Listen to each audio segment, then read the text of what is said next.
Yeah, man. We on? We're on. We on. Back at it again. Another episode of Generation Us. I am O, the futuristic baby boomer. Oh, man, it's lively here. Progressive millennial. We got a guest with us today. Brother Jamal is here, in from the West Coast. What up, Jay? What's up? What's up? What's up, man? I'm from the East Coast, but I live on the West Coast. Okay, from the East Coast. From the East, from But here. live on the West Coast. I always let people know. All right, yeah. I'm from Maryland. No. It's good to be home. Hey, What's up? hey, what's y'all? up, man? Yeah, Hey, yeah, happy yeah. holidays, bro. Yeah, happy holidays. Yeah, good to Merry have Christmas. you on. Christmas, Hanukkah, Kwanzaa. Yeah. Yeah. Good to have you It's here. Kwanzaa today, yeah? Is it or was it yesterday? No, I don't know. It's 26, Well, the yeah. 26th is Yeah, the right. day after Christmas, not Christmas. Oops. Yeah. Happy Yeah, Kwanzaa. so y'all actually went to college together. Yup. Yeah, man. Towson University. Yeah. Last episode I was talking about, we had a Bitcoin episode, and I was talking about the household. That was like the incubator of where we got all those magic ideas. And Jamal used to be a friend of the house, but it was almost like he was a roommate, you know, and because it was so enjoyable. So when Jay would come and he would just spend days at a time studying, just going to school. Yeah, you it know? snowed. I was there one time.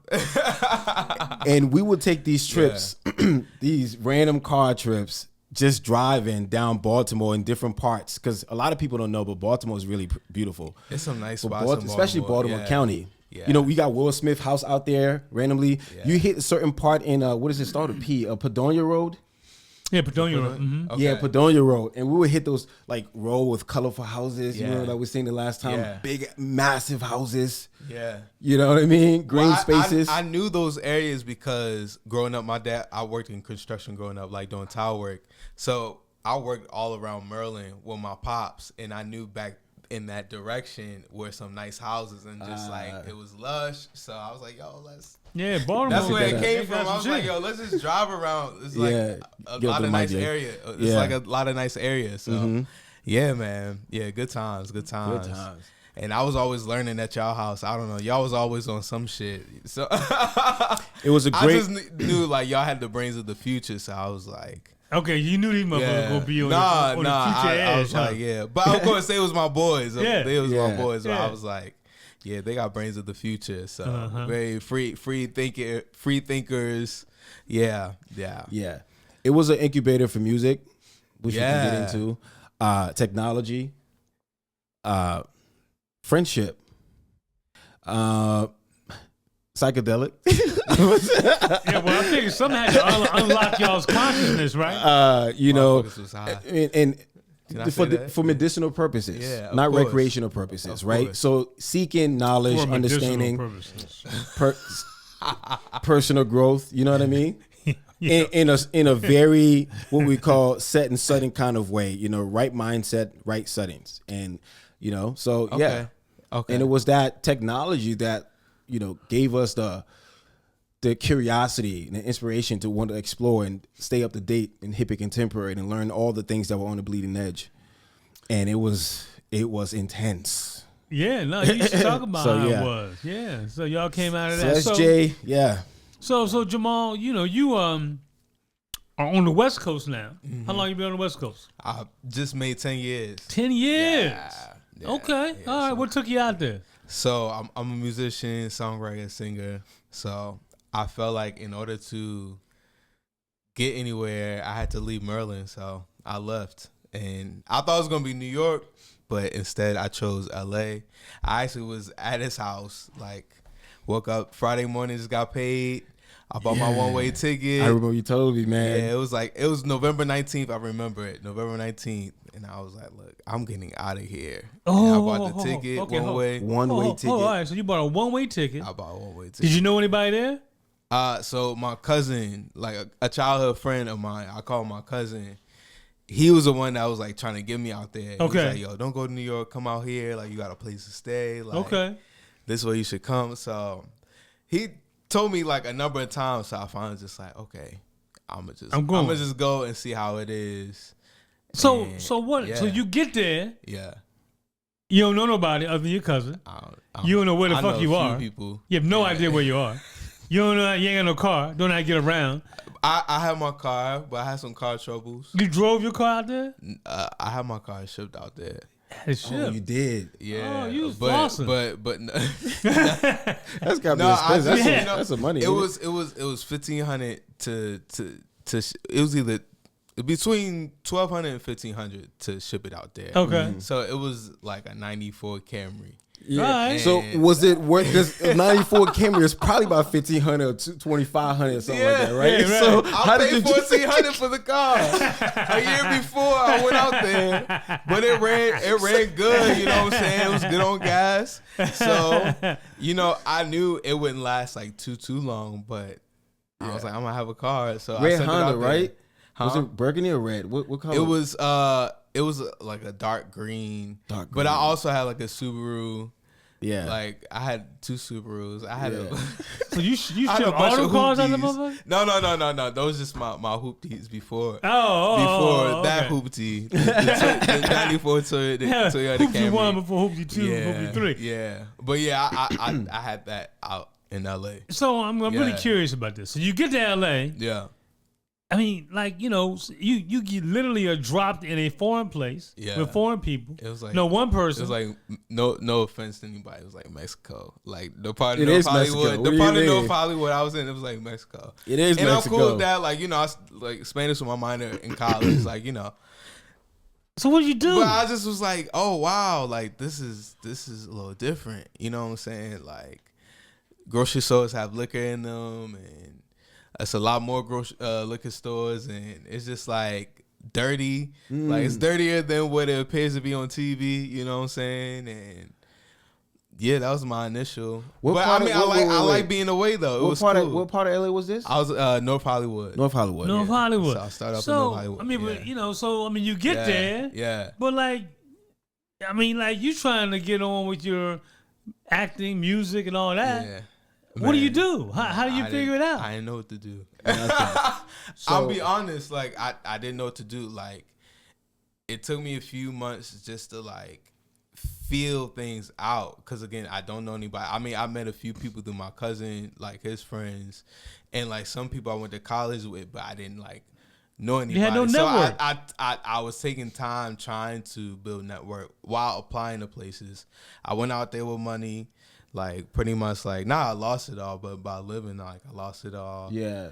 I didn't know where I was going to after my cousin. Shit dried out. I mean, Like, you know. shit dried out. I finally found work. I worked at Universal Studios. I worked in the parking lot for a few months. I had to work. Yeah, and you I making wasn't money. like Yeah. ashamed of. But Right, I of needed course. to. I You needed needed some money. work. And then you did concierge, right, for a few. Yeah, and then after that, I signed up for a temp agency, and luckily I worked corporate for 8 years as a facility supervisor.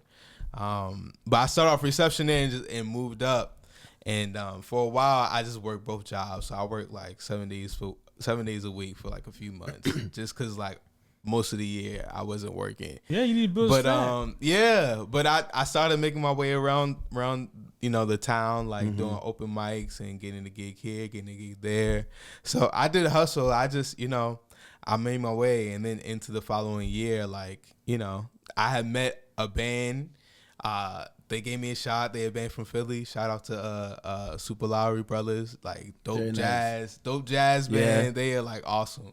They so like in the pocket, low key, but like they do so much work. But anyways, I started gigging with them, and then like I was just like finding my way, like word of mouth, or like people would find me on Instagram, but Singing at weddings sometimes. singing taking at gigs, weddings, like random different events, venues, like So when did it come to a point where you knew like, okay, I'm gonna be able to survive and stay here? Like, I mean, there's got to be a period of time where you're like, I mean, I don't know if it's gonna work. man, You I know? mean, I feel like I felt like that for like the first 2 years, but once I reached the first year, I was like, okay, like this is a lot.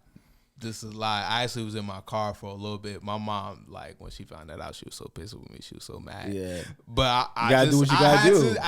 I had to Yeah. figure it out. I was not. You know coming you'd be home. all right. Yeah. But you don't want mom to be worried either. Like, you know at what I this mean? point, I lost my hoopty. I got another car, and I was like, look, I got this nice car. I'm gonna have to sleep in it.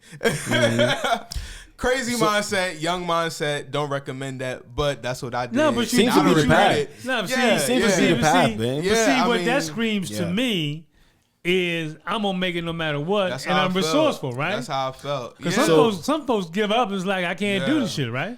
Yeah. So, how long did it take before you like came out with the first EP? So it took a bit. So The actually, one you were proud of, you know what I mean? Like, okay, this is my this is my Bennett card right here. yeah. So I mean, I'm always creating music, and I work with a few people, and we be working, and things just hadn't come into fruition. So there were some things on my end that I needed to fix. As far as it came with working with people, I found I needed to be like more tenacious, because people in LA, like, they be all over the place, especially producers. Like, they be all over the place. So if you're not on top of it, like, shit could like fade away. You know what I'm saying? But yeah, when I finally, put out my EP, it was like, I guess the end of the pandemic. I don't know, 2022.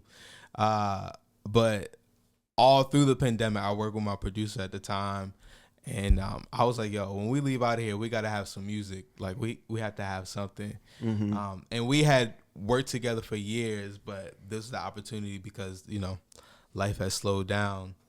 It's an opportunity for us to work. So we came up with the 3 songs that were there. But I wanted to do more songs. It's just tough. Yeah. The recording, look, I commend folk that could just bust them out, but I'm a grounds up type person. I'm quite particular, so I'm working on that. Like, So you had 3 tracks that you felt like were fire. Yeah. And then what did you do with those 3 tracks? Like, how did you get traction on those tracks? So I invested in some PR. So I didn't do that before. Like, my singles before, I just was like winging it. But like, yeah, I invested in marketing and PR. I did another music video. I have a music video before this project. But yeah, that was an investment. So I just try to step it up as best as I could. So yeah, and I try to be like more consistent than before. But it's constant work. It is, man. It's constant work. I know. I try to enjoy it as I was doing it too. Like, in certain parts of the process, from the beginning, middle, so on and so forth. It had its challenges, so I didn't always enjoy it, but I try my best to enjoy it as I shared it with the world. So I tell people all the time, man. People always want to say, when I get to this point, I'm gonna be happy. When I get married and have 2 kids, I'm gonna be happy. Yeah. When I get the 6-figure job, I'm gonna be happy. When I get whatever, I'm gonna be happy. Yeah. The reality is that, man, life's a journey, Life's and a you journey. have to find happiness in the journey. Yeah. Because happiness is not a destination. Yeah. You know what I mean? You can be unhappy as shit, and you get the money, the marriage, whatever it is, and you still gonna be an unhappy individual. Yeah. Yeah. It's the journey that matters, Yeah. and you got to be able to find that happiness in that. Yeah. Have you felt a shift in the industry now? Because I know probably like earlier when you went to LA to be able to record a track, you probably have to go in the studio and like rent space and have access to all the instruments, all of the, I guess, the layers of productions and stuff like that.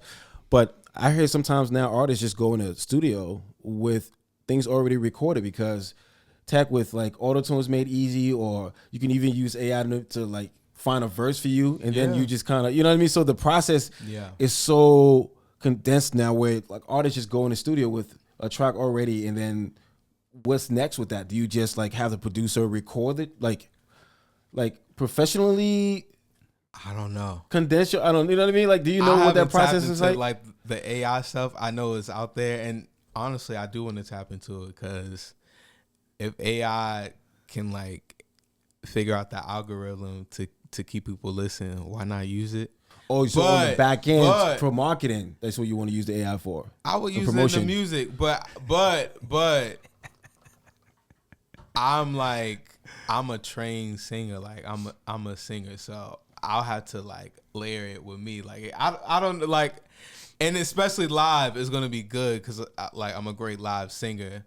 But you know, the recording process, that's expensive anyways. So I don't know. I'm on the fence. I don't want us to be taken out. I don't know. Well, I'm not trying to say AI is taking. No, I'm just talking about artists being able to record their music without having to pay so much for for studio time, because GarageBand is something that is on the Mac where you can use that. You know what I mean? You can use different tools to be able to help you with the recording process. I mean, you can buy a mic now for $100. You know what I mean? Well, I mean, with my EP, we recorded a lot of it in my apartment. Right. Yeah. Okay. Yeah. My bad. I didn't went off on a different.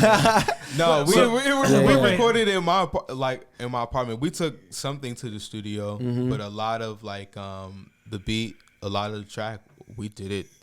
So you just do it and release it, put it out. Yeah, you do it. You know, you edit your instruments, you mix, you master it, you release. I mean, you have a plan. Spotify, release, SoundCloud. Yeah, they're distributors.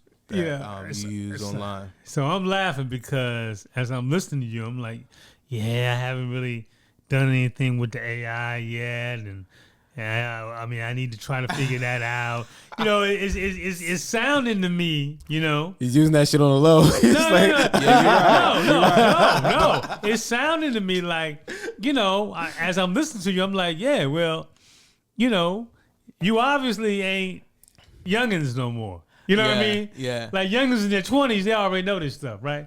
So you sound like a little AI. I'd like to use some AI if I can figure out where the AI is. Where's Mr. AI? Shit on a millennial now, huh? Right. You know what I'm saying? Millennials. So here's what's interesting, though, because obviously, for me, I'm a couple clicks older than y'all. Okay. We're going to get to the boomer. Don't worry. When we first started doing the podcast. We'll get to the boomer. Laval used to clown me on the fact that I was older and shit. Okay, boomer, you know what I mean? Like, you know. And, but, you know, we first started this podcast, he was on the cutting edge. He was the young millennial. He was, you know. And now, y'all both have kind of aged up, you know. I mean, here Jamal, like, I'd like to figure out the AI thing. If I could get someone with some AI, I'd have something, you know. Are you trying to say that millennials are out of touch with technology, or with like what was your point? No, my point is that, you know, you all now, I mean, both of y'all in the same age bracket, you know. Yeah. You know, you're really you know, just in the front edge of middle age, right? I mean, you feel think like about that? It. Yeah, you really are. I mean, 36, 37. I don't know if I feel that, but it might be a reality. Yeah. No, I mean, and see, I mean, for real. I mean, but see, and that's what's fascinating to me, because again, I remember when I was in my late 30s, about to hit 40. 40 was right there on the horizon. I could throw a rock at it and hit it, right? Yeah. And I'm like, I can't believe I'm getting ready to leave my 30s. I can't even believe that shit, right? Yeah. And, you know, you start having different, you know, epiphanies. Things start kind of hitting you, right? You know what I mean? Like, oh, damn, you know what I mean? Certain milestones. You start benchmarking yourself against other of your contemporaries as to where you are, what you want to accomplish and stuff like that. And so, you know, people in their 20s and whatnot, you know, they know AI. They're doing AI. They're working that shit. You know what I mean? How does it feel getting older and looking like, you know, I'm not really down with all this and I don't really know all that. Now, Laval's a little different because he consciously keeps himself kind of current on tech because that's his shit. Yeah. But for most of your cohort, I mean, that's kind of where you are. Yeah. I don't know how I feel yet. I mean, I want to utilize it because if it could be to my advancement, why not? If it can be to my benefit, why not? Yeah. I think it's just like, I don't know. And I think it's maybe the integrity of like how I use the AI. Because, I mean, we are using AI all around us every day, all day, in a way, right? Yeah. But more specifically in the music sense, in the creative sense. That's what I'm thinking about, in the creative sense. That's true. I'm just like, damn. I just think about integrity. You know what I'm saying? Like, is my creation coming from you, or is it something that's been artificially configured? You know, that's like, maybe I shouldn't think about it too much. You know what I'm saying? Yeah.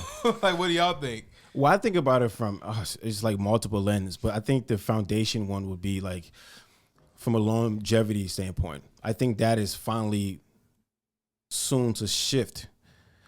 And so our generation, millennial generation, and then Gen Z and then Gen Alpha, for the first time, we have the ability to extend our lives. So for me, I look at it as, yeah, I'm plus 30 now, but all I have to do is buy some time so I can escape velocity with aging. Because I would have the potential to live twice as long as a traditional or boomer have lived and would have lived. Right? Why you look at me when you say that? Because you're a boomer and I'm a millennial. We're getting real here, you know? I'm barely. So the idea is, can you live long enough to escape velocity? And I think millennial generation realistically are the ones with the trend of this technology.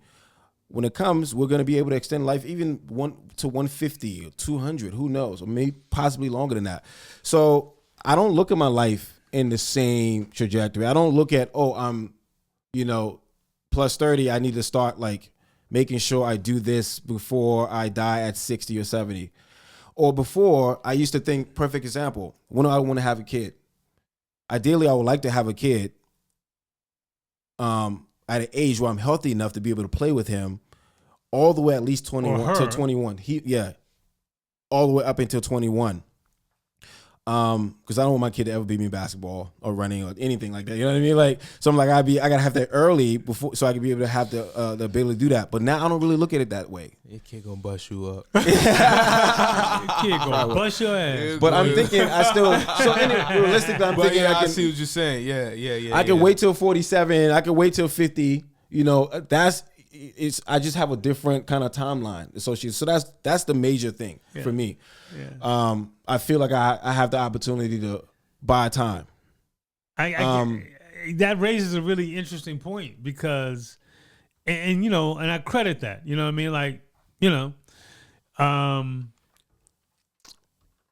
technology is moving at a exponential pace, and already there's certain things out there that can extend life and things of that nature. And I believe in the next 5 years, cancer will be eradicated. With AI, and right now Google has just created Willow, the first quantum chip. And that quantum piece is a whole nother thing. In fact, the computations and what Willow can do literally would take all the other AIs combined 15 lifetimes to do what Willow can do in 15 minutes. Wow. Yeah. I mean, that's where we are now. And once they get that online, they're going to be able to crack the code on all kind of different. So, you might be living to 150. Me too. I hope so. Okay. Would Absolutely. you like to? But Would you like to live that long? It depends on my quality of life.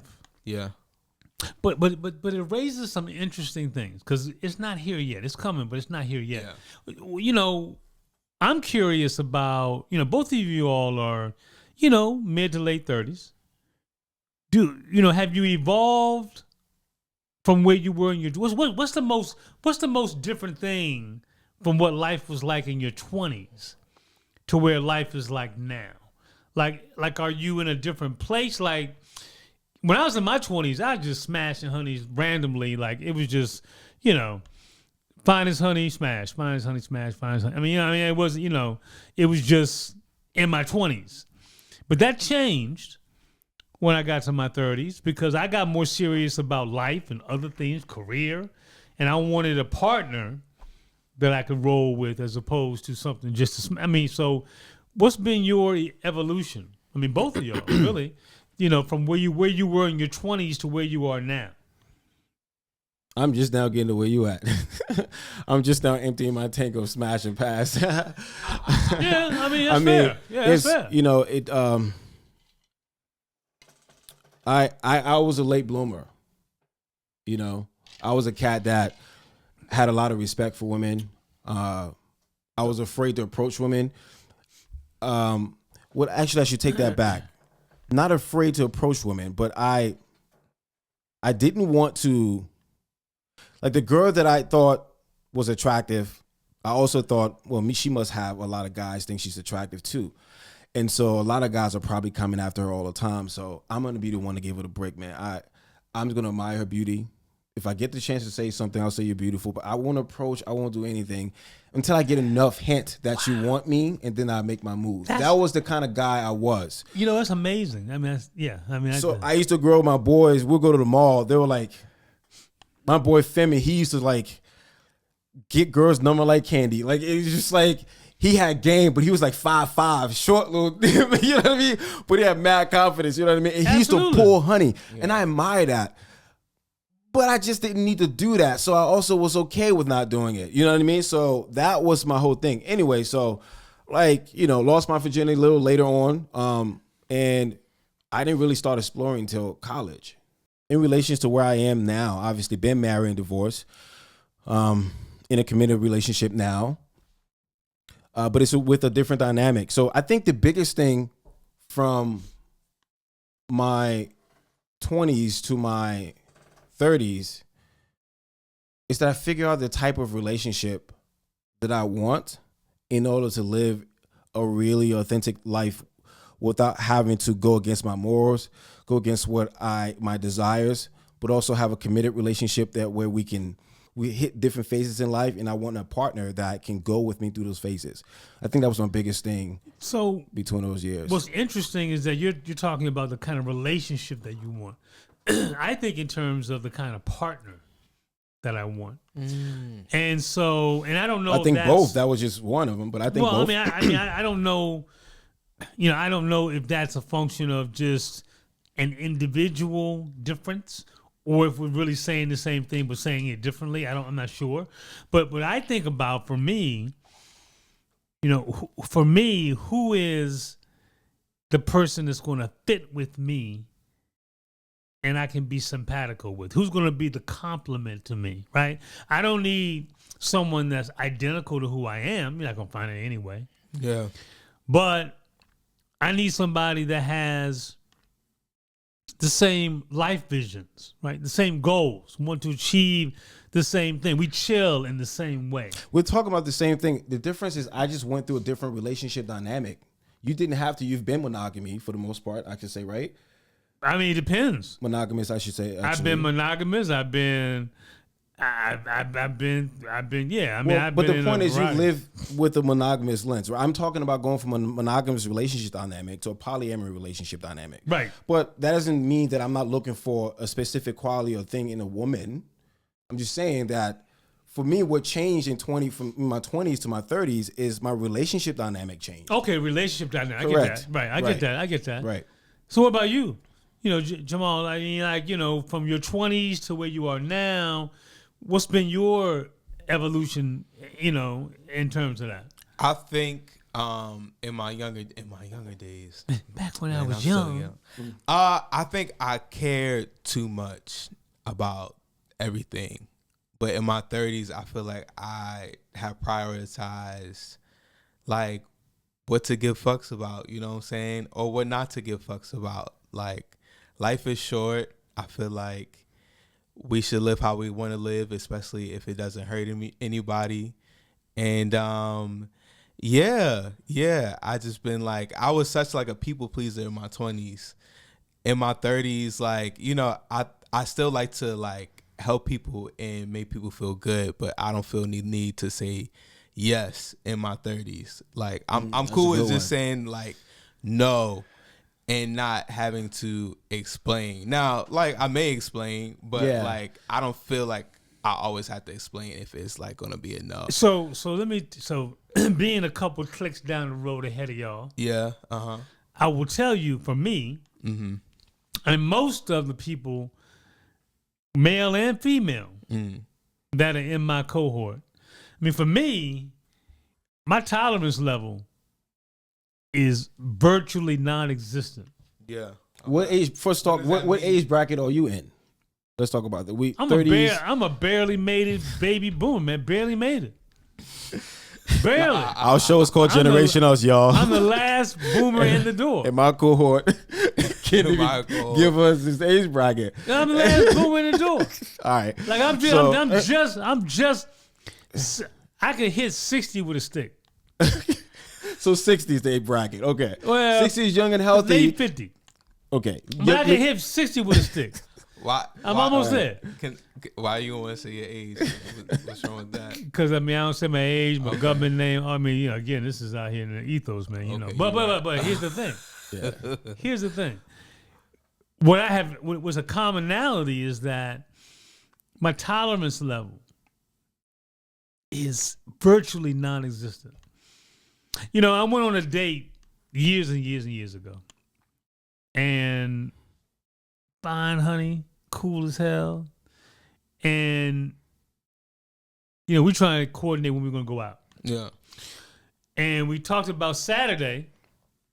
I was like, yeah, let's not do Saturday. Let's do Sunday because the Lakers are playing, in the afternoon game Saturday. I want to watch the Lakers game. And she said, oh, you into sports? That's going to be a problem.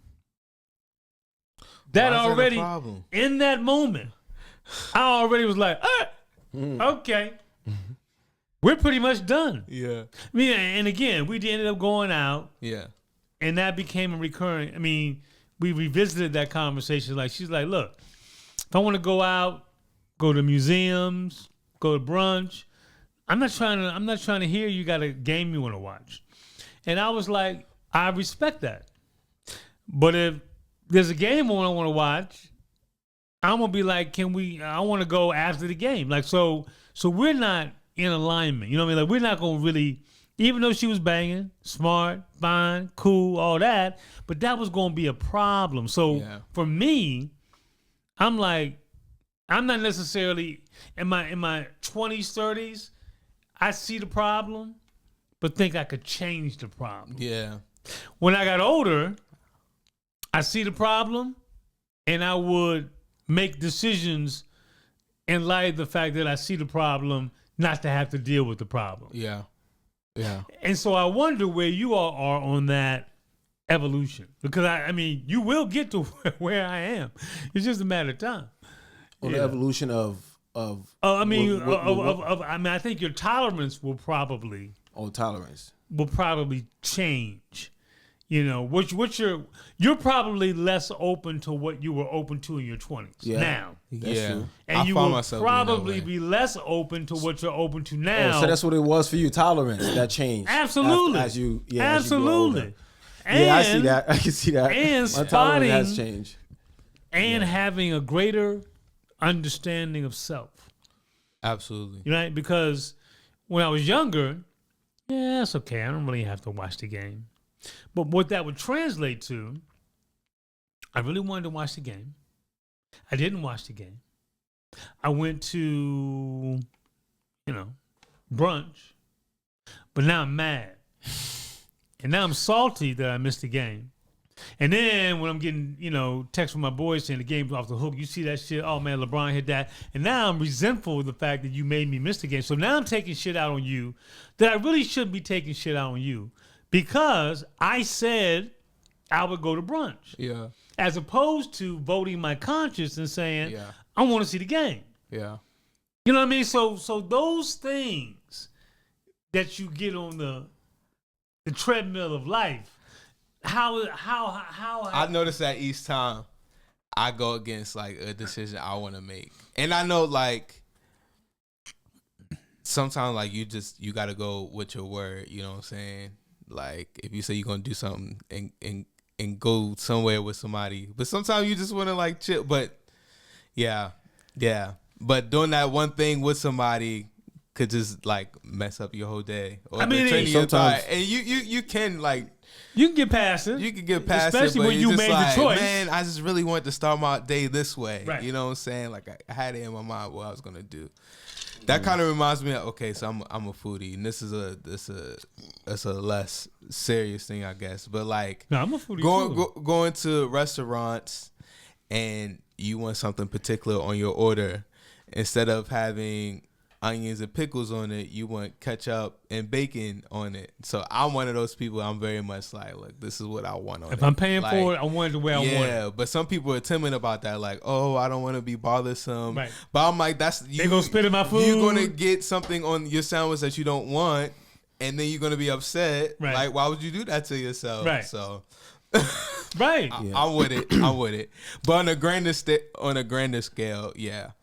I try to make sure I there's a good balance of, I guess, like keeping my word and doing the things I want. Yeah. Yeah. To have that feeling of, Well, you know. Let's go ahead. After you, because I want. So here's the thing, because that's a tightrope, right? Mm. Because if you get too far in the camp of doing what I want to do, and I'm gonna do what the fuck I want to do, I don't give a fuck what you want to do. Yeah.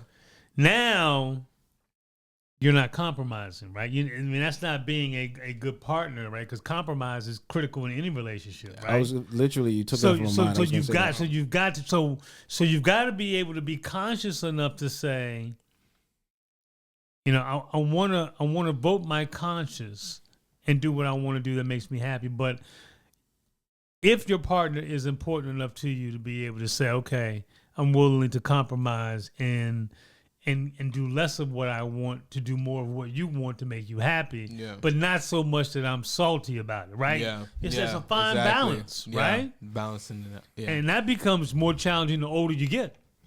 It is. It is a fine balance.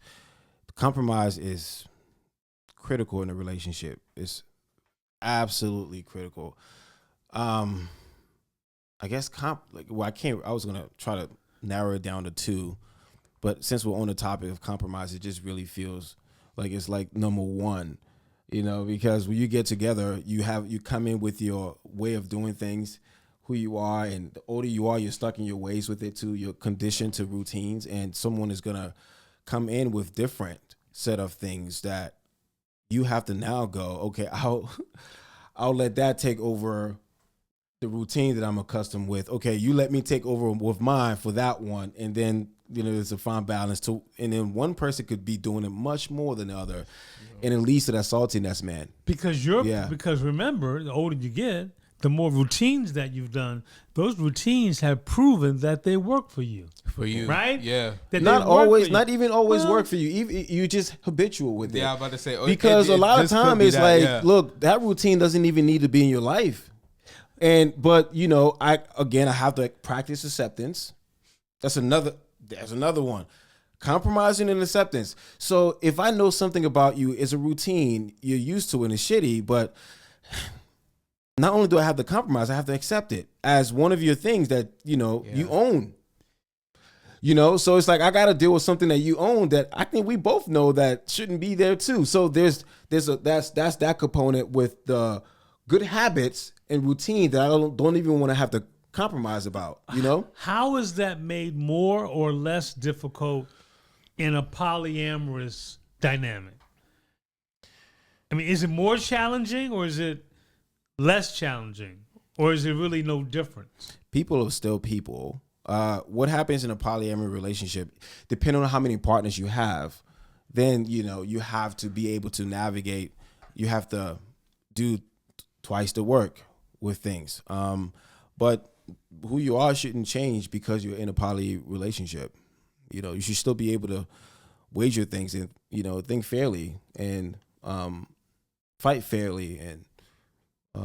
Give yourself to the person as they do to you. I don't think that changes much. Okay, all right. So, what's the biggest difference, Jamal? Would you say of you, how you show up in a relationship now at this, approaching middle age, as compared to how you were when you were in your 20s, mid 20s, late 20s? Like your evolution. What's been different about that? I wouldn't say it's too much different. I feel like I've always been giving. I always try to give the other person their space because I need space. I don't always have to see you. It's good when I do, and I do like quality time, but I don't always have to see you. What else? So somebody's clinging, you ain't feeling that. Not too clingy. I mean, do you Not tell too them? clingy. How do you Yeah, tell I tell them up front though, like, you know, I like to be with you, but Once every 2 weeks. I mean a few times out the week, it's cool. But I don't need to see you every day. I don't need to see you every day. Well, how does that translate to ultimately a wife? Well, I mean, I date on the other side. Okay. So okay. yeah, Well, but then how does that date to a daily full-time partner? over time, yeah, like we can figure that out. But for a good enough time, I can see you half the week. That's cool. Okay. That's Okay. cool. All right. You know, Yeah. for me, But if you live with your partner, then you can stomach seeing them every day. That's yeah. fine. I haven't actually lived with a Yeah. person yet. Right, though. right. Yeah, So Mm-hmm. I haven't. I mean, there's been moments where I have Thought about it. been with a person for a longer period of time, but like actual like live, I haven't gotten there yet. Okay. So yeah, until we get there, yeah, a few times a week, half the week is cool. Yeah. For me, yeah. Well, and I get it because so I'm a person that, I need space too. You know what I mean? Like, yeah. I just need space. But at the same time, I have on my journey, I have lived with somebody for a long period of time that's shared my home for 4+ years. Yeah. On a couple of different stints. And I've been single for a long period of time and been in you name it, I've experienced it probably. And I've always found peace. I've always found enjoyment in every stage that I've been in, right? Yeah. You know what I mean? Like somebody that is in my space all the time, I've had to figure out how to get the space I need inside that space. Yeah. Right? Yeah. But when I've had just my whole spot, just me, then I can, I flourish in that as well too. But you really have to come to a point of really understanding yourself and being true to yourself. Yeah. Right? Yeah. To be able to define what it is that you need to be happy. Yeah. Yeah. Yeah. I definitely need space within our space, though. I'm a little loud, you know what I'm saying? That's needed. I think that's necessary. Within it's good to have a third space, where you can. Absolutely. Well, not even a third space, a personal space, I should say. Because Well, your third yeah. space would be the common area, but your personal space, whether it be an office space, Yeah. where you And can the go more spend you know some time. yourself, the more you know how to define what you need. Yeah. Yeah, for sure. But another thing that we don't really talk about often is about the timeline in which things are unfolding throughout the generations, right? Like I know from a traditional to a boomer to a Gen Xer, not much was changing. Kids still grew up, went on the playground, were taught to respect their parents, live in a linear way, were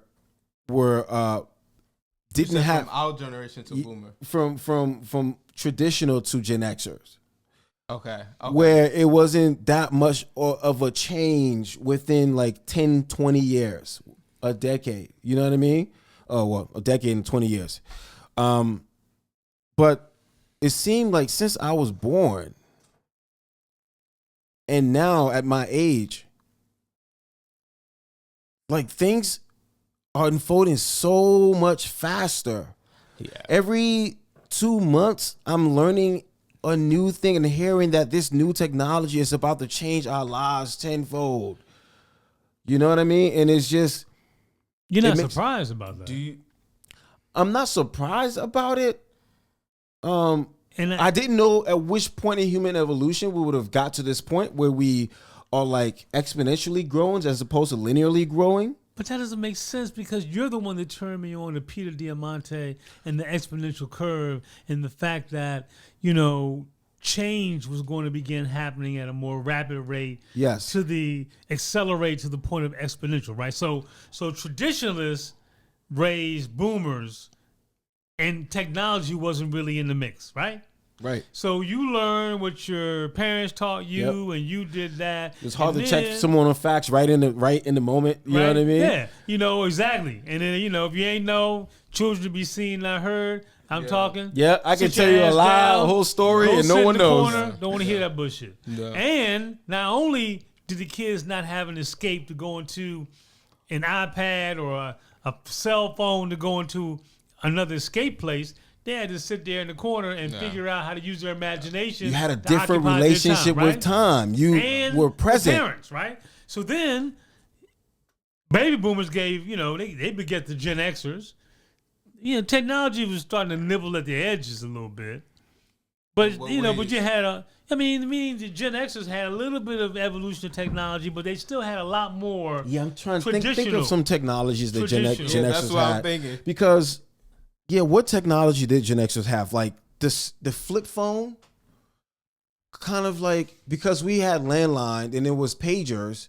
Oh, yeah. And then there was the flip phone, and then Nokia, and then BlackBerry, and then there's BlackBerry Sidekick, and then iPhone, and then there was the iPhone that came about. Right, because that made the BlackBerry archaic and out of date, right? And the iPhone brought computer from desktop to and that's when the millennials kicked in. You all started getting the whole exponential curve of the technology started taking really shape. Yeah, we really grew with it. I feel like. Yeah. So I remember. I remember the first time I had online autonomy from the one computer that we had in the office room that my uncle used to use to do work. And then we also would take turns doing our homework, browsing, getting on AOL. And we had time limits on the computer. Yep. Porn sites. Man, I had the computer my cousin left a porn list in the computer room one day. And they called us in the room. We used to take turns, man, just writing porn and shit. But you had your list. You brought your shit with you. You log on and you take it back in your pocket. And so you're supposed to play the history, right? Because you had to clear the cat. Ain't nobody know how to clear the cat. How you play the cat? I don't know how to play the cat. So Gray slipped up, man, and left this porn list in the computer room, and my uncle called us in. AB, Gray, Marcus, y'all come here. We get in the room. He's laying down with his bed, legs crossed in the bed. When he want to punish us, he's calm as hell because we're about to be some shit. He pulls the white sheet of paper out. He's like, who left this porn list at the computer? Everybody's looking. I know it's Gray. I'm like, Gray, you done fucked up. Admit the shit, right? So we can get the shit over with. Gray ain't trying to say shit.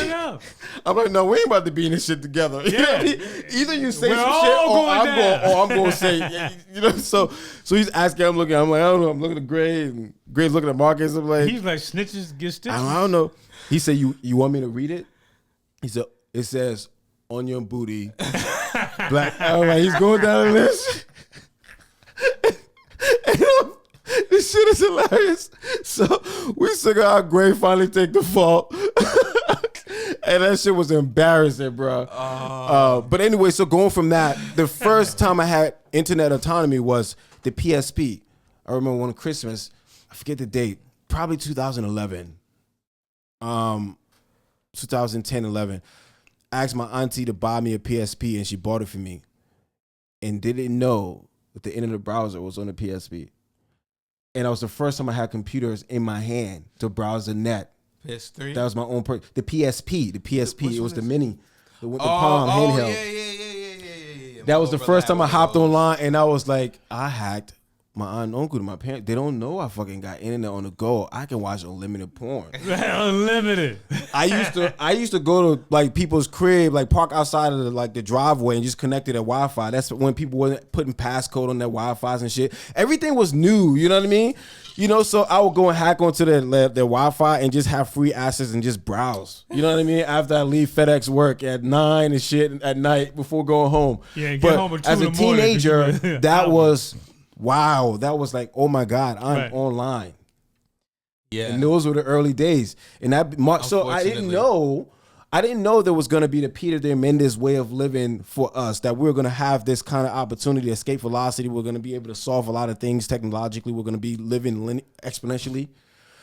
I didn't know that. And things rapidly unfolded to where Gen Zers now don't even know what it's like to grow up without one. Yeah. No, absolutely. And that's where the different trauma and the pandemic that happened with the education system and all of that, the reality that we're living in now, when we talk about all the things about millennials are lazy, boomers, Gen Zers are lazy, not really taking into consideration that we had to go through the '08 depression, we had a recession, we had to go through the 9/11, we had to go through the pandemic. You know, we had to go through so many crises that set us back, but shift our financial opportunities. You know, we go back living with our parents now. We're not getting married at the same rate, not having kids. You know what I mean? Things are really different. So let me ask both of y'all. I mean, so when you're dating people that are in their 20s, is that difficult?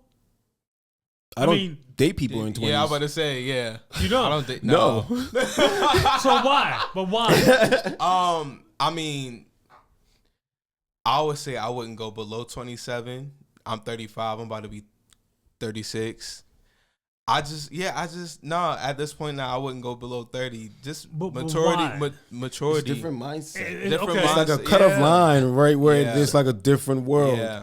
Yeah. I'm shifting my priorities. I'm like, look, how can I get this 401k back up? You know what I'm saying? Like I'm thinking about things to secure my future. In 20s, I don't know if I was thinking so much about those things. I'm sure you were. I had them in my mind, but they weren't as much as a priority as what they are now. Like, I'm looking for stability, and that's within me being like a freelance artist right now. Like, I'm looking for, you know, like I'm looking for the bag and not just for the love of it. I love what I do, but now I'm like, okay, what other skills can I acquire to like level up some more? You know what I'm saying? So what are your priorities, both of you? What are your priorities for a partner?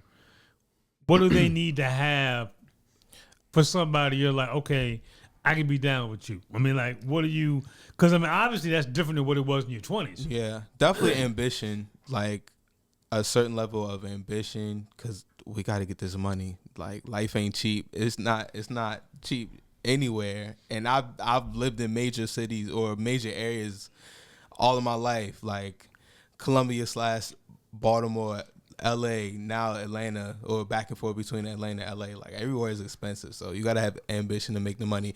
But not even just for the money, just like having that drive to like want to live and just like secure life. I think it's just a necessity. You know what I'm saying? And it may dwindle over time. So while we have it, like, I think it's one of those things you got to take advantage of as much as possible. So ambition right now, like that's your number one. Honesty is number one. Honesty is number one. Then ambition. Honesty, like, you know, of course your character, like, you know, like integrity, right? But definitely honesty. Honesty is first. But ambition, honesty, integrity, I would say those are my top three. But I'm just spitting off the dome. Off the dome. Yeah. What are your top three? Top three? I can go one off the door. I mean, okay. I mean, top three. Well, I'll say I think my number one would probably be emotional maturity and intelligence. I think because that cut through a lot of shit. Too. That kind of puts you in this zone that, or sets this foundation to where then, you know, anything on top of that, you know, is easier. Yeah, that's what I would say. It's easier. That's a great answer. It's a really good answer. Yeah, really I think that's where for real. I think that's where you have empathy. I think that's where you have like morals and things. I think that's where you think about life outside of yourself. Yeah. You understand that it's not about you in that way. And I think once you have that foundation, then I look for drive, right? Got to have something that you are pursuing while you're here. A lot of people like hopelessly just wandering, not really having any kind of like goal. They just want to find some kind of work And not saying that's a bad thing but for me, I find that a lot of people are very content and they just want to find work to get paid, to be able to just live a lifestyle, travel, hang out with friends, watch sports, do it all again. And they're fine living that way. And that's fine. But for what I look for in a partner is someone who has this personal inspiration or goal to be able to do something, whether it's for the greater good, you know what I mean? Or even if just like they're seeking self-sovereignty in a way that, they don't have to, they can live life abundantly, I guess, if that's the word, if that makes sense. No, it makes sense. It's interesting, both of your responses, because and for me, one of the things that's important to me is having a personal standard of excellence. Okay, yeah. Yeah, because there it is too. Because I have a personal standard of excellence. Then you hit it on the and head. So what does that consist of? Well, I mean, in what I do, I'm an attorney. Mm-hmm. So, I want to make sure I represent my clients as zealously and as competently as possible. And so, Laval will tell you, man, I hate typos. Everything needs to be perfect. I'm anal about a lot of things. But, I have a personal standard that if I put my name on something, I'll put something out, it's got to be at a certain level. I don't do it because for anybody other than me. Right. And I need somebody that mirrors that in what they do, that they are also have a personal standard of excellence. Damn, that's a good one. You know what I mean? Because that way we're in alignment. Yeah. And so if I got to tell you, I'm sorry, baby, I got to work late tonight. We were going to go to dinner, but I got to get this because I got a meeting tomorrow morning. Yeah. It's not going to be no shade. It's not going to be, it's going to be like, oh, yeah, I'm take care of that. I tell you what, you know what, you do that. I'm going to cook dinner, and I'm going to bring it up to you while you're working. You know what I mean? Like somebody that understands. Yeah. I don't want to have to explain the little shit. Absolutely. You know what I mean? I want somebody that gets it. No. Gets me, and I get them. Here's the other thing, too. Where I am now, I am committed to accepting my partner for who they are. 100%.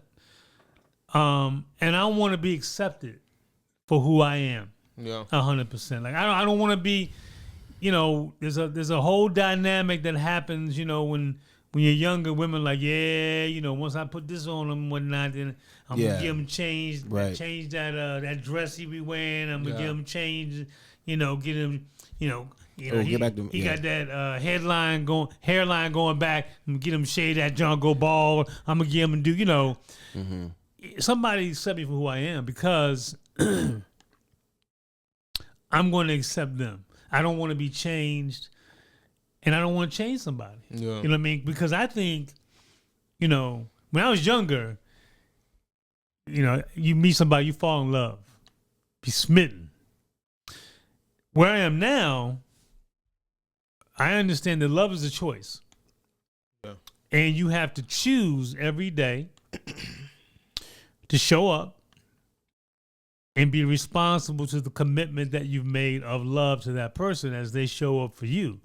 It's not always going to be easy. It ain't always going to be fun. You ain't always going to be feeling them. They ain't always going to be feeling you. But you make the commitment to make that choice every day.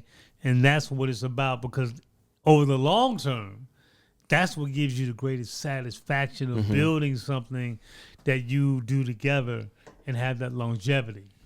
Well said, man. That's wow, that was strong. All of you guys had some great insights on that one. Yeah. I'm gonna definitely play that back. Yeah, for sure. Yeah, commitment to excellence. Excellent. Yeah. I can't even say the damn word. Excellence Commitment is to excellence, yeah. That's a strong one. Yeah. So where do you see yourselves in 10 years? You'll be mid-40s, right? Oh, wow. Where do you see yourself in 10 years? I see myself owning some Bitcoin. Yeah, that's right. Okay. All right. As an investment, as one of my multiple streams of income. streams of savings. And I don't plan to have a lot. I just want to have not like different investments. I just want to find ones that are like solid, really solid. That's gonna grow. I see myself possibly living at a place with land to where I can grow some crop and just have one chicken, if at all, that I can get some organic one lonely egg. chicken. Or I can have a rooster and a hen. Maybe 3. Or just or I just three. Jamal, like, how about 3? Can we Maybe have we 3? give some company, you know what I'm saying? Look. Only a chicken at the bounce A guy and lonely a as girl, a fuck. boy and a girl, Lisa, they can, They can have a little love story. Yeah. We need some baby chicks. Come on. I too. Just humble. Oh, that's you just know? funny. A rooster and a hen. But I'm trying to have some goats, obviously, too. I'm just saying. I'm being modest with this. We're gonna curry some goat. Yeah. And I see myself playing a part in the transportation revolution, along with just being an advocate for living sustainably. Guided by these 5 pillars that I've been talking about recently, which is, covers this solar punk ethos that I like to talk about. If you guys don't know what I'm talking about, listen to the last episode. We covered it. So I see myself living, 10 years, again, it's going to come It's by a long relative, time, but it's not a long time. So that's more so short term. So short term goal, I would probably want to maybe 35 minutes out of this, 45 minutes out of the city. Because if I want to get land, I'll probably have to live on the outskirts in that way, because things are expensive the closer you get to the city. And Kids? Potentially. See, I'm more self-sovereignty first than kids first. Okay. People have a goal I want to have a child. And that child is going to motivate me and is going to inspire me to also change. But my goal is to have a kid. I wish sometimes I wish I was that guy, but my reality is that I don't think I find myself wanting that. I'm like, I want lifestyle first, and then I will have a kid if I see myself living in the way that I want to bring a kid in this world. Yeah. That makes sense. I agree. I feel you. Jamal, where you at? Yeah. 10 years from now. What's it look like? All right, so Paint the picture for us. So 10 years. So like I'm like a foodie. I love to cook. I have a lot of friends that cook. I have a few chef friends. So I want to be a food show host, and eventually I want to have my own food show where I be able to like bring on different people, from chefs to different entertainers to like different family members, and like walk them through their journey of like cooking, what like has brought them to like where they are. But I want to do it my way. I want to incorporate music in it too. Okay. Be it like if it's somebody that is like of a different heritage, like follow music for them. And then like in the studios, like where we able to cook, like I'll have my own band where I'll do some music. But I really want to like host a food show and host other food shows. So like I see myself do that in a number of years. I also want to be a professor. So I want to be a vocal professor. Okay. I'm actually working on that now. But I would love to be like have tenure somewhere where I have resources to like, bring in other creatives and like train up like the next generation. Yeah. And I also want to like travel and do speaking, like be like a paid speaker. So these are things I see myself doing at 45. What's that food program? That food experience going to be in? Is it going to be in DC or Maryland or Atlanta? Across the country. I like the idea of having it here in DC, but we'll see. I like the idea of having it home. One of my favorite shows of all time? What's that? Anthony Bourdain, Parts Unknown. Yeah, Parts You ever see that? Man. Yeah. So inspiring. that freaking show. So I'm inspiring. so hurt, man, when he And committed people think- suicide. I was so hurt. You never know what demons You never know. a person has. Yeah. But that show, he would go all these places, man, and he would do the food locally. He would eat, Yeah. you know, and it was so well produced, yeah. and you felt like, I want to go to Vietnam, man. I want to go to that little cafe and eat what they were eating. It was looking amazing, you know. I saw a special that Jida, I think that's how you say her name. She was on the Food Network. They did like a special where she went to Italy, and she just toured all of Italy and different street foods, different like mom and pop and like homemade food. And I was like, not only do I want to go to Italy just for food, I was like, I want to do something like this, like take people through an experience. But you could do a that journey. now, man. Yeah, I mean, I've been vlogging, so like I kind of been working on going more that direction. Like you look at Chima Eats, you know who that is? He's out of Baltimore. He's Chima Eats. Yeah. He's on Instagram. Yeah. I love the way he curates. He goes and hits the different restaurants that are just opening up and whatnot. Yeah. And does the food. You know, I mean, it's just there's some influencers that got huge followings. I follow several of them, man, because I want to know the up and coming hot restaurants to go. Because I'm a foodie. I want to go and get some good grub. You know. Yeah. There's a I don't know, I've never heard of Chima Eats. I don't know if that's the name, but there's another guy. What's his name that went? I forget his name. He came to DC and he caused some restaurants to shut down because of the Keith Not Bobby Flay. Keith Lee. Yeah, Oh, Keith Lee. Lee. That's the one I know about. I mean, social media influencer. It's crazy I like Keith Lee. Keith Lee's story is interesting, but he started doing food review at his place, with his family, and his channel grew to where he started to take tours on the road. And this guy's no renowned chef or anything. He doesn't really. He's just He really be blessing the people though. Yeah, he blesses the people. Yeah. But the idea that he can use the internet to create enough following to where, with no background or education of food, he is able to go to restaurants and just taste based on his own taste bugs, rate the food, and change the business forever. So, yeah. And he typically does it in a way that he supports the business. Yeah. So, one of my favorite channels on TikTok is Big Slim. He's here in the DC area. Yeah. Big Slim. He's like, this is where I'm at. And he goes to different places and whatnot. Like, yeah, man, people hit me on my timeline. I'm going to roll up on here. And he got his rating, and he go to different places. I've gone to several places he's gone to. If he hits you with a stamp, his joint is stamped. I seen that dude's straight, food. He's straight DC, though, man. Man, Straight hood DC. I love that. Straight hood I love DC. And he's like, yo, I order this or that. I'm going to dip in this joint. Yeah. I'm going to tell you exactly how it is. Yeah. And he comes back, and I've been like, yo. And every place I've gone that he's recommended, I tell you. been bomb. I recently, Bomb. my partner showed me that jump Bomb. for a minute. My experience with that, my partner showed me, and I just heard this voice, and the video I saw was like, yeah, I'm over here, and it's dum-dum, the chips is this, and the burger, man, that joint, you got to check it out. Stamp. And I'm watching this, I'm like, who's this? And, as an artist, curating things, I just look at the whole grid, and I'm like, man, this joint was like just disorganized and messy. Wow, like people actually attract. In my mind, I'm just kind of so people can actually he still get following because of his personality. You know what I mean? Yeah. So I go deep and but the food. I mean, the burger looks like I wouldn't go. Like shit was like a convenience store that had like cold, warm turkey sandwich that they heat in the microwave and put it in between buns with lettuce and slap shit on. It's like stamp.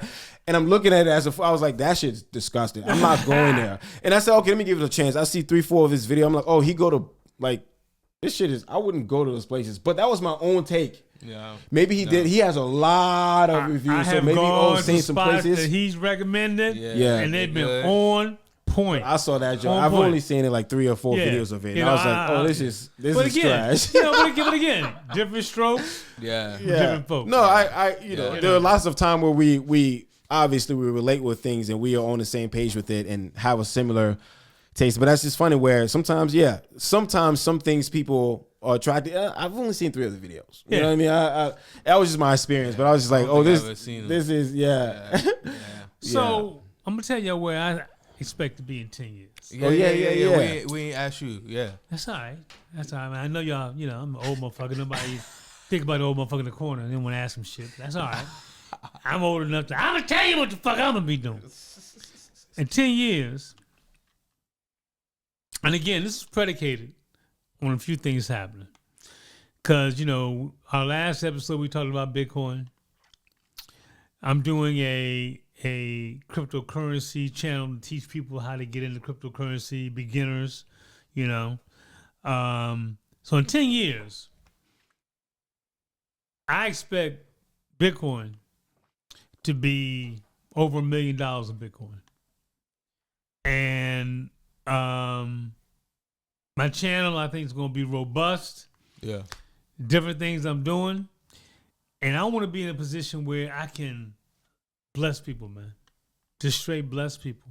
Like, I expect to be this bull run we're in right now.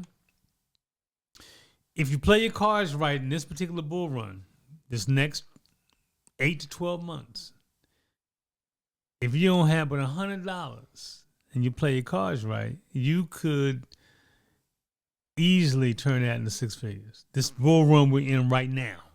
Okay. 8 to 12 months. And I'm trying to make sure I play that right. And now in 10 years, man, I want to be able to bless people, man. Just to be able to bless people, just to be able to have a positive impact on as wide a scale as I can manage. Yeah. Whatever that ends up looking like. You know what I mean? Like, my goddaughter's going to medical school. Get rid of all her debt. Somebody want to start a business, bless you with 15K, be able to do that. You know what I mean? Like, I want to be able to make as much of a positive impact as I possibly can.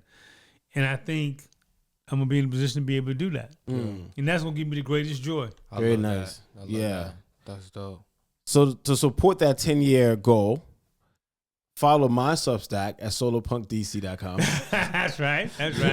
Yeah. That's where I'm combining all of the virtual me, I'll say, for the lack of better words, where you will be able to find, this podcast episode that we record, where you'll be able to find, if you want to work with me, you'll be able to find that, my portfolio there. You'll be able to find the newsletters there that we talk about the Solar Punk ethos.